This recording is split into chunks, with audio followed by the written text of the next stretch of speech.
Сәлеметсіздер ме, құрметті әріптестер. Мен Адыжан Майданов Әділ Көкенұлы. Мен Евразия ұлттық университетінде ақпарат технология факультетінде мұғалім болып жұмыс істеймін. Және де сонымен қатар Cisco WebEx платформалары бойынша сертификатталған жаттықтырушы болып табыламын. Бүгінгі сабағымыз WebEx платформасына тіркелу туралы өтеді. Осы сабақ сонымен қатар орыс және ағылшын тілдеріне аударылған. Ол сілтемелерді сіздер видеоның сипаттамасында және бірінші тұрған пікірлемеде көре аласыздар. Ендеше сабағымызды бастайық. Осы сабақ барысында мен келесі сұрақтарға жауап беремін. Яғни WebEx аккаунтын алу үшін не істеу қажет? WebEx аккаунтын іске қосу, яғни активациясын жасау туралы шақыру хатын алғаннан кейінгі әрекеттер.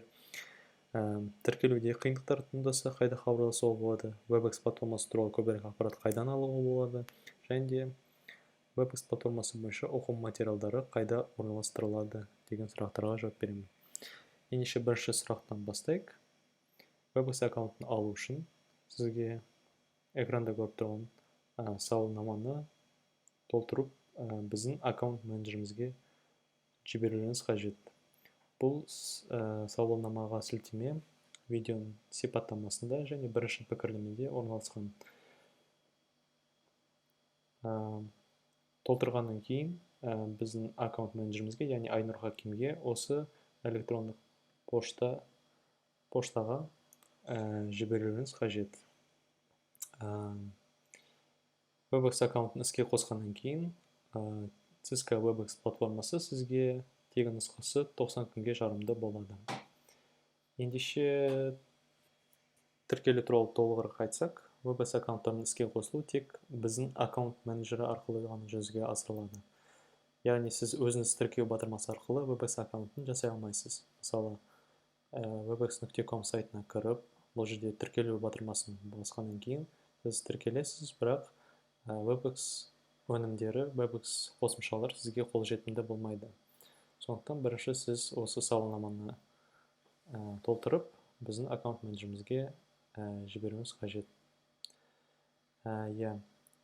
Және де өз поштаңыздың, яғни емейліңіздің дұрыс жазылғанын тексеруіңіз қажет, сауалнаманы жібермес бұрын. Бұл өте маңызды. Барлығын дұрыс жасасаңыз, сізге поштаңызға осындай WebEx аккаунтын іске қосу туралы шақыру хаты келеді. Шақыру хаттың тақырыбы осындай болады. Kazakh Academy of Infocommunications has invited you to Cisco WebEx. Яғни инфокоммуникациялар бойынша Қазақ академиясы сізді Cisco WebEx платформасына шақырып жатыр. Бұл хатта Activate батырмасы, яғни активация батырмасын көресіз. Соны басқаннан кейін сізге бұл сайтқа жаңа құпия сөзін жазуыңызға талап етеді. Яғни оны 2 рет жазасыз және сақтап WebEx аккаунтыңызды іске қоса аласыз. Бұл жерде яғни құпия сөздің бірнеше талаптары бар.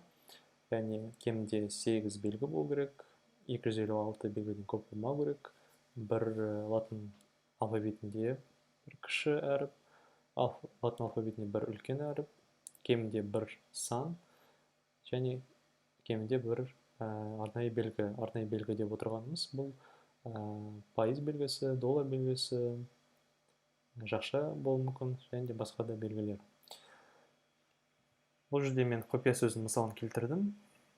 Мысалы, бұл жерде көп тұрғанымыздай бір үлкен әрпі бар латын алфавитінде, кіші әріптер бар, бір арнайы белгі бар және бір сан бар.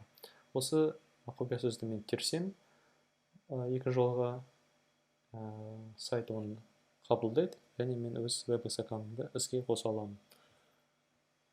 Сізге де осы мысал бойынша өз құпия сөзіңізді құруларыңыз қажет. Және үшінші сұрақ бойынша айтсақ, онда тіркелуде қиындықтар туындаса қайда хабарласуға болады? Мысалы, сіз сауалнаманы жіберіп, бірақ сізге шақыру хаты келмесе, немесе басқа да қиындарға тап болсаңыз, сізге осы байланыс мәліметтеріңізге хабарласуға болады. Яғни бірінші байланыс мәліметі ол аккаунт менеджеріміз Айнұр Хаким, оның телефон нөмірі және электронды поштасын экранда көріп тұрсыз. Тек қолдау қызметіне жауап беретін Ақниет Нұржаубаев. телефон нөмірі және электронды поштасы, және де үшінші байланыс нөмірі, байланыс мәліметі біздің ақпарат технологиялар факультетінің деканы Сеилов Шахмаран Жүрсінбековичтің электронды пошта арқылы хабарласа аласыз. Бұл байланыс мәліметімен хабарласып, сізге қашықтықты инструкция керек болып жатса, біз тренерлері сондай көмек жасай аламыз. Және де соңғы сұрақ бойынша айтсақ, WebEx платформасы туралы көбірек ақпарат қайдан алуға болады. Сіз қазір біздің деканымыздың Шахмаран Жүрсінбековичтің YouTube арнасында тұрсыз. YouTube арнаның аты Сеилов Шахмаран көріп тұрғаныңыздай. Бұл жерде яғни ең бірінші видео қашықтан оқыту туралы, Қазақстандағы қашықтан оқыту технологиялар айтылған. Яғни бұл вебинар барысында біздің деканымыз неге біз WebEx платформасын таңдауымыз қажет, неге WebEx платформасын үйренуіміз қажет, қанша қолданушылары бар әлем бойынша, қанша қосымшалары бар, яғни қанша өнімдері бар WebEx-тің. Осы сұрақтарға толық жауап берілген бұл вебинар барысында. Сіздерге де осы бейнебаянды көруіңізге кеңес беремін. Және де келесі WebEx қосымшалар туралы оқу материалдары осы YouTube арнасында, яғни біздің деканымыздың YouTube арнасында жүктелінеді. Және де бұл YouTube каналға тек WebEx платформасы ғана емес, басқа да платформа туралы біртіндеп оқу материалдары жүктелінеді. Сондықтан бұл YouTube арнаға тіркелуіңізді сұраймын. Жаңа видеоларды көру үшін, жаңа оқу материалын көру үшін. Біздің келесі сабағымыз WebEx Meetings деген қосымшаға байланысты өтеді. Сол келесі сабаққа дейін көріскенше, тыңдағандарыңыз үшін рахмет. Осымен сабағымыз тәмамдалды.